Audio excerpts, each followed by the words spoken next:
ओम हनुमते नमः। जय श्री राम, जय श्री कृष्ण। जैसे कि पिछले भाग में मैंने आपको रामदूत अतुलित बलधामा अंजनी पुत्र पवन सुत नामा हनुमान चालीसा की ये चौपाई का अनुवाद और व्याख्या की थी। और अब चलिए इससे आगे के जो चौपाई है उसकी व्याख्या करते हैं बिना देरी किए हुए। महावीर विक्रम बजरंगी, कुमित निवार सुमित के संगी। इसके शब्दार्थ पहले मैं आपको बता देती हूँ। महावीर तो अति बलवान को बोलते हैं और विक्रम जो होता है विशेष पराक्रम वाले बहादुर को विक्रम बोलते हैं। और बजरंगी वज्र के समान अंगों वाले को बजरंगी बोलते हैं। और कुमति अशुद्ध अथवा तामसी बुद्धि को बोलते हैं कुमति। और सुमति और सात्विक बुद्धि को बोलते हैं। और निवार मीन्स हटाकर, और संगी साथी को कहते हैं। अनुवाद है कि हे महावीर, आप अत्यंत पराक्रमी और वज्र के समान अंगों वाले हैं। आप बुरी बुद्धि को दूर करके सद्बुद्धि प्रदान करने वाले हैं अथवा शुद्ध बुद्धि वालों के आप सहायक भी हैं। और इसकी व्याख्या महावीर, पहले तो शब्द का आपको बताते हैं। महावीर, वीर का अर्थ होता है बहादुर, और वीर उसे कहते हैं जिसमें किसी एक प्रकार की वीरता हो अथवा वह किसी एक कार्य को पूर्ण रूप से उसमें प्रवीण हो। जैसे कर्ण में दान देने की विशेषता थी तो उन्हें दानवीर कहा गया था। और किसी में भक्ति की वीरता हो तो वो भक्ति वीर बोलते हैं। और विद्या की वीरता हो तो विद्यावीर, और ज्ञान की वीरता हो तो ज्ञानवीर कहलाएगा। और महावीर उसे कहते हैं जिसमें कई प्रकार की वीरता हो। हनुमान जी में अनंत प्रकार की वीरता है, फिर भी 5 प्रकार की वीरता में उनका विशिष्ट स्थान है, अंत उन्हें महावीर कहा जाता है। हनुमान जी में त्याग, दया, विद्या, दान और युद्ध 5 प्रकार की विशेष वीरता है, परंतु इनके अतिरिक्त इनमें भक्ति, ज्ञान, क्षमा, धैर्य, शूरता आदि अनेक प्रकार की वीरता है। इसीलिए गोस्वामी तुलसीदास जी ने इन्हें वीर नहीं महावीर कहकर संबोधित किया है। और कविता करने में भी इन्होंने वीरता दिखाई है, और योग सिद्धियों में भी ये वीर हैं। ऐसी सैकड़ों वीरता होने के कारण हनुमान जी महावीर कहलाए। और हनुमान जी से बढ़कर और कोई वीर हो ही नहीं सकता, इसीलिए वे महावीर कहलाए। गोस्वामी जी ने हनुमान जी को महावीर कहकर वास्तव में उन्हें सुशोभित किया है। हनुमान जी का ये नाम जगत में विख्यात है।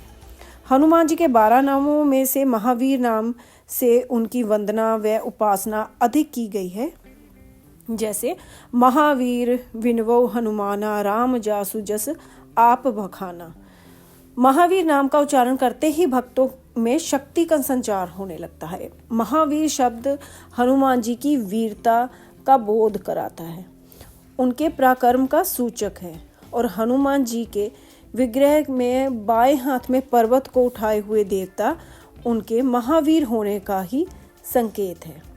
ऐसे ही राम लक्ष्मण को कंधे पर बिठाए और अपने पैरों से अहिरावण को दबाए हुए भी दर्शाया गया है, जो महावीर का ही रूप है। यद्यपि सतयुग, त्रेता और द्वापर युग में भी बहुत से बलशाली हुए हैं, तथापि वहाँ महावीर तो केवल हनुमान जी को ही कहा गया है, क्योंकि इनके बल की तुलना कोई नहीं कर पाया। इनके अतुलित बल की व्याख्या इसमें पूर्व चौपाई में हम पढ़ चुके हैं। आगे है विक्रम बजरंगी। विक्रम कहते पराक्रम, बल, शूरवीरता, सामर्थ्य, विशेष शक्ति आदि को। वास्तव में विक्रम भी वीरता का ही दूसरा नाम है। रूप आकार को बढ़ाना भी विक्रम कहलाता है। जैसे भगवान ने वामन अवतार में राजा बलि से 3 पग भूमि मांगकर अपने आकार को इतना बढ़ा लिया था कि 2 पग में तीनों लोग नाप लिए थे। अंत उन्हें त्रिविक्रम कहा गया। ऐसे ही हनुमान जी ने जन्म लेते ही उड़ान भरकर राक्षसों का वध किया। वार रूप में सूर्य के पास दौड़कर गए, उन्हें फल समझकर मुख में रख लिया। समुद्र लागने के लिए अपना रूप बढ़ा लिया। सुरसा के सामने अपना आकार बढ़ाना आदि आदि। अतएव हनुमान जी को विक्रम कहकर पुकारा गया। एक बार महाराष्ट्र में गांधी जी के कर कमलों द्वारा हनुमान जी की मूर्ति की प्रतिष्ठा की गई। उस समय उन्होंने लोगों से पूछा कि हम हनुमान जी की प्रतिष्ठा व पूजा क्यों करते हैं? क्या इसलिए कि वह महावीर है? क्या इसलिए कि उनमें अतुलित बल है? क्या इसलिए कि उन जैसा शरीर बल हमें भी चाहिए? पर नहीं, क्योंकि केवल शरीर बल प्राप्त करना हमारा आदर्श नहीं है। यदि शरीर बल ही हमारा आदर्श होता तो हम रावण की मूर्ति स्थापित करते, परंतु हम रावण की मूर्ति नहीं, हनुमान जी की मूर्ति स्थापित करते हैं। क्यों? क्योंकि हनुमान जी का शारीरिक बल आत्म बल से संपन्न था। प्रभु श्री राम के प्रति जो उनका अनन्य प्रेम था, उसी का फल था ये आत्म बल। उनके इसी आत्म बल की हम प्रतिष्ठा करते हैं। आज हमने एक पत्थर की मूर्ति की नहीं, बल्कि उनके आत्म बल, उनकी आध्यात्मिकता, महावीरता व उनके विक्रम रूपी सच्ची भावना की प्राण प्रतिष्ठा की है। हम चाहते हैं कि आत्म बल की इसी भावना को आदर्श बनाकर हम भी मारुति बने, अर्थात सच्चे सेवक बनकर देश की व भगवान की सेवा करें। और गांधी जी ने कहा कि हनुमान जी की भांति मैं छाती चीरकर तो नहीं दिखा सकता कि मेरे अंदर भी श्री राम का नाम समाया है। हाँ, आप चाहे तो छुरी से मेरी छाती चीरकर देख लें, मुझे विश्वास है कि इसके भीतर आपको श्री राम नाम ही मिलेगा। इसके बाद समय बीतता चला गया और 1-2 नहीं 20-21 वर्ष बीत गए। जिस दिन गांधी जी की छाती में गोली लगी तो उनका ये सत्य जो था सबके आगे प्रकट हो गया। गोली लगते ही उनके मुख से निकला राम। अस्तु गांधी जी की तरह और गोस्वामी तुलसीदास की भांति हम भी प्रार्थना करें कि हे हनुमान जी, हमें शारीरिक बल के साथ साथ आत्मिक बल प्रदान करें, ताकि हमारे भी रोम रोम में प्रभु का नाम बस जाए, हम भी प्रभु की भक्ति व सेवा कर पाए। मानस का सुंदर कांड और लंका कांड महावीर विक्रम बजरंगी की वीरता से भरा पड़ा है। उन सभी का वर्णन यहाँ नहीं किया जा सकता। राम काज लगी तब अवतारा, सुनते ही भयो पर्वता कारा। बजरंगी का संकेत है वज्रांग से, वज्र व अंग, अर्थात वज्र कहते हैं कठोर को। हनुमान जी के शरीर का एक एक अंग वज्र के समान है। यूँ तो ये जन्मजात ही बलशाली थे, फिर भी सभी देवी और देवताओं का मान बढ़ाने के लिए बार रूप में इन्होंने लीला की। सूर्य को फल समझकर खाना और इंद्र का वज्र प्रहार और पवन पुत्र का रुष्ट होकर हनुमान जी को एक गुफा में ले जाना तथा हवा का संचार बंद कर देना। तभी सभी देवी देवता पवन देव को प्रसन्न करने के लिए वहां प्रकट हुए और इंद्र देवता से क्षमा मांगी। वह सभी देवताओं ने हनुमान जी को अपना अपना आशीर्वाद देके उन्हें वज्रांग बना दिया। तब से इन्हें बजरंगी कहा गया। जिनके शरीर पर किसी भी प्रकार के अस्त्र शस्त्र का प्रभाव ना पड़े वो है बजरंगी। और हनुमान जी के शरीर पर ब्रह्मास्त्र, रुद्रास्त्र आदि अस्त्र भी चोट नहीं पहुंचा सकते थे। यहाँ तक कि काल दंड और चक्र भी व्यर्थ हो जाते हैं।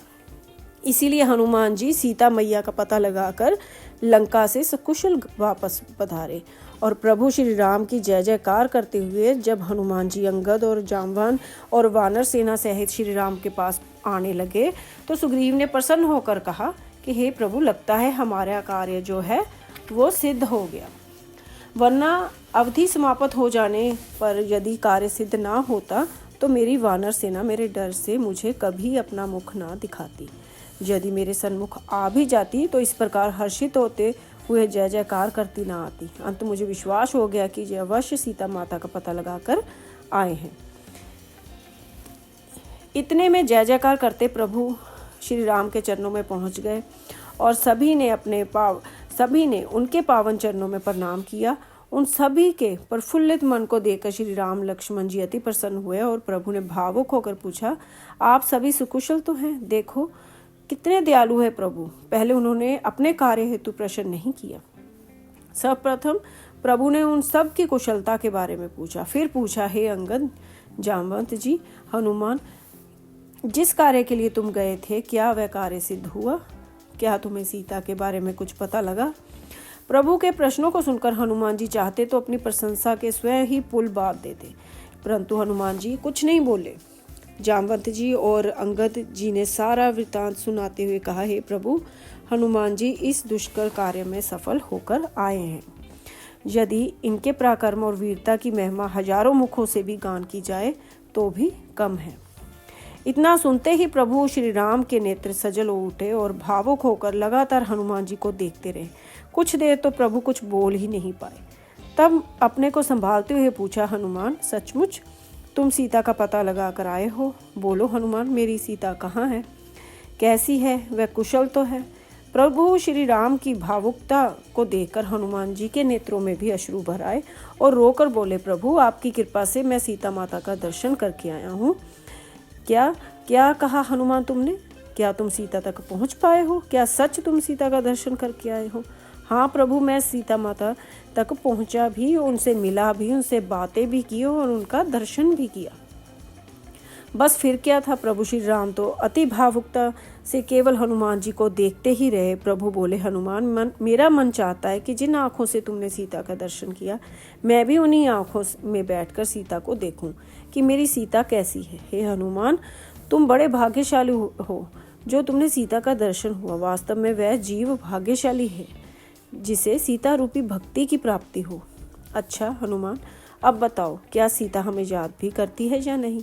उन्होंने हमारे लिए कोई संदेश भेजा है या नहीं? हनुमान जी ने रोते हुए कहा, प्रभु, आप पूछ रहे हैं कि सीता मैया आपको कभी याद भी करती है या नहीं? हे प्रभु, ये पूछो कि एक भी क्षण ऐसा है जब मैया आपका स्मरण ना करती हो, आपको भूल जाती हो। उन्होंने तो अपने चारों ओर मानो राम नाम का घेरा बनाकर रखा है और उस घेरे में इस प्रकार रहती है जैसे सीप के मुख में पवित्र मोती रहता है। रावण की राक्षसियाँ उन्हें डराती हैं, धमकाती हैं। आपके वियोग में उनकी काया सूख गई है। रावण उन्हें प्रताड़ित करने का प्रयास करता है, परंतु आपके नाम रूपी कवच को पहने हुए माता सीता का ये वह कुछ भी नहीं बिगाड़ सकता। फिर भी आप उनसे अपना विरह सहन नहीं होता आपका। वे आपसे मिलने के लिए बहुत व्याकुल है। उन्होंने अपने प्राण त्यागने का निश्चय कर लिया था, परंतु जब अब आपका ये हनुमान उन्हें बहुत संतावना देकर आया है। मैंने माँ से कहा है कि अब मेरे स्वामी शीघ्र ही उन्हें रावण की कैद से मुक्त कराने लंका आएंगे। सीता मैया ने ये संदेश दिया है कि लक्ष्मण भैया को मेरे ओर से कहे अपशब्द जो मैंने कहे थे उनके लिए मुझे क्षमा कर दें, और प्रभु से भी मैं क्षमा मांगती हूँ। हे प्रभु, आप तो दीनों पर कृपा करने वाले हो, तो फिर इस समय मुझसे अधिक दीन कौन होगा? आप मुझ पर भी अपनी कृपा करें और मुझे अतिशीघ्र यहाँ से ले जाइए, अन्यथा मैं अपने प्राण त्याग दूंगी। राम जी तुरंत बोले, सीते, मैं शीघ्र आऊँगा, तुम चिंता मत करो सीते। अब उस दुष्ट रावण को अवश्य दंड मिलेगा जिसने अयोध्या की आन पर हाथ डाला। हनुमान जी प्रभु माँ ने निशानी के तौर पर वह चूड़ामणि दी है जो उन्हें विवाह के समय दी गई थी। प्रभु श्री राम ने वह चूड़ामणि देखी तो उन्हें वह पूर्व का सारा दृश्य याद आ गया। हनुमान जी के इस कार्य से प्रभु श्री राम अति प्रसन्न हुए और बोले, हनुमान, तुम महावीर हो, महापराक्रमी हो। तुमने मेरा ये कार्य करके मानो मेरे मृतक शरीर में प्राण डाल दिए। सभी वानरों ने भी हनुमान जी से कहा था कि हे हनुमान, तुमने हमें इसी प्रकार सुख पहुँचाया जैसे तड़पती हुई मछली को जल मिल गया हो। मिले सकल अति भय सुखारी, तलफत मीन पाव जिम्मेवारी। ये सुंदर कांड की चौपाई है। हनुमान जी ने अपनी वीरता से श्री राम का ये कठिन कार्य करके पूरी वानर सेना को जीवन दान दिया था। प्रभु बोले, हनुमान, तुम्हारे अलावा मेरा ये कार्य जो कोई नहीं कर सकता था। यदि तुम ये कार्य ना करते तो मैं ना तो अयोध्या में अपना मुख दिखाने योग्य था, ना ही अपने पूर्वजों के समक्ष जा सकता था। अंत हनुमान, तुमने मुझ पर बहुत ही बड़ा उपकार किया है। मैं तुम्हारे इस उपकार को जन्म जन्मांतर तक याद रखूंगा और सदा तुम्हारा ऋणी रहूंगा। मैं तुम्हारे ऋण से कभी भी उद्ऋण नहीं हो सकता। सुन सुत तो ही और इनमें नाही देखूं करी विचार मन माही। ये भी सुंदरकांड की ही चौपाई है। इतना सुनते ही हनुमान जी ने प्रभु श्री राम के चरणों में दंडवत प्रणाम किया और अपने नेत्रों में अश्रुओं से भर प्रभु के चरणों में जो थे उनके अपने आंसुओं से धो दिए और रोकर कहने लगे, त्राहि त्राहि भगवंत, हे भगवान मेरी रक्षा करो, रक्षा करो। आप ऋणी ऋणी क्या कह रहे हो प्रभु? ये तो कुछ भी कार्य संपन्न जो भी हुआ है केवल आपकी कृपा से हुआ है। आपकी कृपा जिस पर हो जाती है उसका दुर्गम कार्य भी सुगम हो जाता है।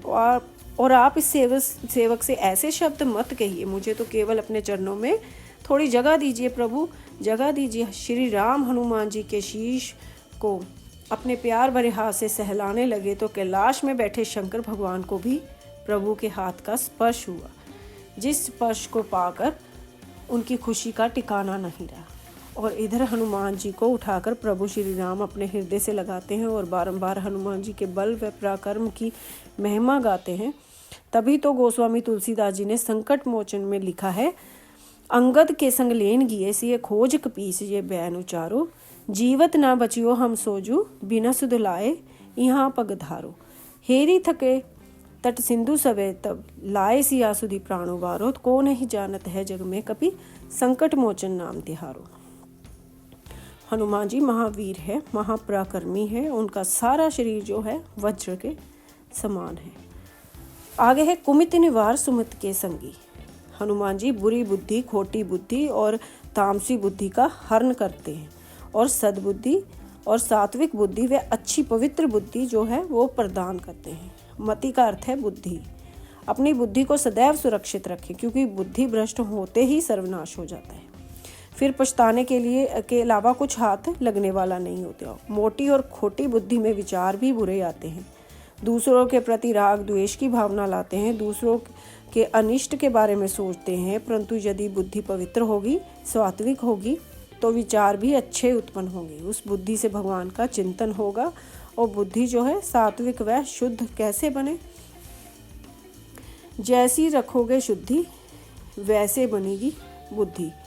जीवन जितना पवित्र होगा बुद्धि भी सात्विक होगी, शुद्ध होगा। दूसरा भगवान से विमुख होकर कुमति और भगवान से सन्मुख होना भी सुमति। जहाँ सुमति होती है वहाँ ही लक्ष्मी का वास होता है, वहाँ किसी प्रकार की कोई कमी नहीं रहती। और जहाँ कुमति होती है वहाँ विपदा ही विपदा। इसीलिए कहा गया है कि जहाँ सुमति तह संपत्ति नाना, जहाँ कुमति तह विपत्ति निदाना। बुद्धि बिगड़ती है कुसंग से, जैसे मंथरा के संग से ककई अम्बा की बुद्धि बिगड़ गई। बुद्धि बिगड़ने से जिस राम को अपने पुत्र भरत से भी अधिक प्यार करती थी, आज उसी राम को 14 वर्षों के लिए वनवास की मांग कर दी। और कुमति होने का परिणाम क्या हुआ? पति भी चले गए, पुत्र भी से भी हाथ धो बैठी और भरत ने उन्हें अपनी माता मानने से इनकार कर दिया। माँ ने राज्य पाने की इच्छा से भगवान को ठुकरा दिया, परंतु उन्हीं के पुत्र भरत ने भगवान को, श्री राम को पाने के लिए राज्य को जो ठुकरा दिया। तो बोलो शांति किसे मिली, ककई अम्बा को या भरत भैया को? सभी जानते कि भरत को परम शांति की प्राप्ति हुई। भरत ही प्रभु श्री राम के अनन्य भक्त कहलाए और भरत भैया की जय जयकार हुई। क्यों? क्योंकि भरत जी की सुमति थी। ऐसे भरत जी के जीवन की भी रक्षा की हनुमान जी ने। हनुमान जी ही सुमति वालों के रक्षक हैं और उन्हें संगी, उनके संगी अर्थात सहयोगी हैं। लंका का पर विजय प्राप्त कर अयोध्या वापस लौटने में अभी समय लगना था। तब प्रभु श्री राम को अपने प्राण प्रिय भरत की चिंता हुई थी। तत्काल उन्होंने हनुमान जी को बुलाकर आदेश दिया था कि हनुमान, तुम शीघ्र अयोध्या जाओ और मेरे भरत को हमारे आने का समाचार सुनाओ। परंतु सोच समझकर भरत को ये समाचार सुनाना, कहीं इतनी खुशी का समाचार सुनकर भरत तो इन्हें सहन ना कर पाए। हे हनुमान, हमारे पास समय बहुत कम है।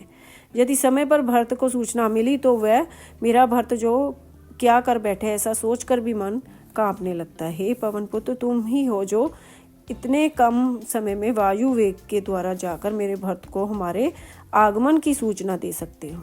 इतना कहते कहते प्रभु श्री राम व्याकुल हो उठे और नेत्रों में अश्रु भरकर कहने लगे, मेरे भरत को बचा लो हनुमान, मेरे भरत को बचा लो। वह अपनी बात का बहुत ही पक्का है, वह अपनी प्रतिज्ञा अवश्य पूरी करेगा। भरत ने प्रतिज्ञा की थी कि यदि 14 वर्षों के पूर्ण होने के पश्चात एक दिन भी हमने अयोध्या जाने में विलंब किया तो वह जीते ही अपनी अग्नि में अपनी समाधि ले लेगा और अपने प्राणों का त्याग कर देगा। हे हनुमान, उचित समय पर पहुंचकर मेरे प्राण प्रिय भरत की रक्षा करो।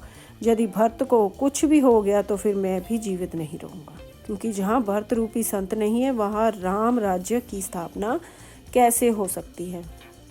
भरत जी प्रभु के परम भक्त थे, यही सुमति है। वर्षों से प्रभु के आने की प्रतीक्षा कर रहे थे। नंदीग्राम में बैठे, आज अंतिम दिवस था। भरत जी से रहा ना गया। उन्होंने अपने गुरुदेव वशिष्ठ को बुलाकर उन्हें अयोध्या का राजभाग सौंपना चाहा और रोकर बोले, हे गुरुदेव जी, आप आज अंतिम दिवस है और सूर्य भी अस्त होने वाला है, परंतु मेरे स्वामी श्री राम का अभी तक कोई समाचार नहीं आया। लगता है मेरे प्रभु श्री राम जो अपने भरत को अब क्षमा नहीं किया। अंत वह गुरुदेव जी से कहते हैं कि आज मैं ये राजभार आपको सौंपता हूँ और अपनी प्रतिज्ञा पूरी करते हुए मैं अग्नि में समाधि लेना चाहता हूँ और अब मैं अधिक वियोग सहन नहीं कर पाऊँगा। श्री राम के बिना मेरा जीवन व्यर्थ है। अंत मुझे मेरी प्रतिज्ञा पूरी करने की आज्ञा दीजिए। इतना कहते कहते भरत जी इतना रोए कि रोते रोते उनके जो वस्त्र थे वो भीग गए। वह सोचने लगे कि ये कैसा मेरा दुर्भाग्य है कि प्राण त्यागने से पूर्व अपने स्वामी के दर्शन भी नहीं कर पाऊंगा। तब तक तो हनुमान जी ब्राह्मण के वेश में नंदीग्राम में भरत जी की कुटिया तक पहुंच चुके थे और उनकी सारी जो व्यथा छिप कर सुन रहे थे। और भरत जी को समझाते हुए गुरुदेव जी ने कहा कि हे भरत, अभी तो सूर्यास्त होने में समय है, विश्वास रखो, तुम्हारे स्वामी श्री राम के आगमन की सूचना आती होगी। और भरत जी की व्याकुलता को देखकर हनुमान जी के नेत्रों से जो आंसू आ गए। अब वह अपने आप को रोक पाए और तुरंत ही जय श्री राम कहते हुए भरत जी के सन्मुख आ गए। और भरत जी इतने अधीर हो चुके थे कि उनके नेत्रों में अश्रु जो थे वो मुख पर केवल यही शब्द थे कि प्रभु अभी तक नहीं आए। जैसे वो इतने दुखी थे कि यही शब्द उनके मुख से ना निकली जा रहे थे कि मेरे प्रभु अभी नहीं आए। जैसे डूबते व्यक्ति को अचानक नौका मिल जाए, ऐसे ही हनुमान जी जो थे ब्राह्मण के वेश में भरत के सामने आ गए और महान त्यागी व तपस्वी भरत जी को हनुमान जी ने प्रणाम किया। और विरह सागर में डूबे हुए भरत जी अचानक जय श्री राम की ध्वनि सुनी और ब्राह्मण के दर्शन किए तो पूछा, हे ब्राह्मण देव, मेरे प्यारे प्रभु की जय बोलने वाले आप कौन हो? कृपया अपना परिचय दीजिए। और भरत जी को ऐसी अधीरता को देखकर हनुमान जी ने कहा, मारुत सूत मैं कपि हनुमाना, नाम मोर सुनो कृपा निधाना। इतना कहते ही हनुमान जी ने अपने वास्तविक रूप में प्रकट होकर बोले, हे महातपस्वी भरत श्रेष्ठ, मैं पवन पुत्र हनुमान हूँ और मैं अपने स्वामी श्री राम का संदेश लेकर आया हूँ। हनुमान जी को वास्तविक रूप में देखते ही भरत जी में शक्ति का संचार होने लगा और हनुमान जी से बोले, महाराज, प्रभु श्री राम सकुशल अयोध्या पधार रहे हैं, अंत आप प्राण त्यागने का विचार जो त्याग दीजिए। ऐसा समाचार पाकर कुछ देर के लिए भरत जी स्तंभ रह गए और उन्होंने विश्वास ही नहीं हो रहा था कि जो वे सुन रहे हैं वह सत्य है या स्वप्न है।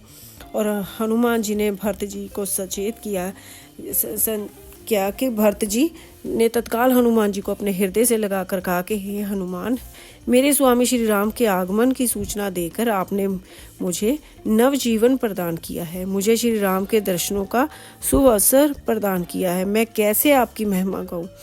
इतना सुनते ही हनुमान जी ने भी भरत जी को अपने हृदय से लगा लिया। नंदीग्राम में भरत हनुमान जी का ये दिव्य मिलाप था, जिसे देखकर देवी देवता पुष्पों की वर्षा करने लगे। इस प्रकार हनुमान जी ने भरत जी के पास आकर उनके प्राण त्यागने वाली जो कुमति का हरण कर उन्हें सुमति प्रदान की, उन्हें श्री राम का संदेश सुनाकर उनके संगी हुए, अर्थात उनके प्राणों की रक्षा की। अस्तु जो हनुमान जी का भजन करते हैं अथवा हनुमान चालीसा का श्रद्धा से पाठ करते हैं, हनुमान जी भी उनकी बुरी बुद्धि का हरण करते हैं और साथ में उन्हें सद्बुद्धि प्रदान करते हैं, अर्थात हनुमान जी अपने भक्तों की विपत्ति को दूर करते हैं और उन्हें संपत्ति सन्मति प्रदान करते हैं। कुमति निवार सुमति के संगी। आज तो देखिए मैंने ये जो चौपाई है इसकी व्याख्या कर दी है। तो अब तब तक के लिए अगली जो हमारी वीडियो तक उसके लिए तब तक के लिए हम विश्राम करते हैं यहीं पर। कल फिर से अगले भाग में आएंगे हम और अगली चौपाई का वर्णन करेंगे। तब तक के लिए जय हनुमान जी की। ओम हनुमते नमः। जय श्री राम।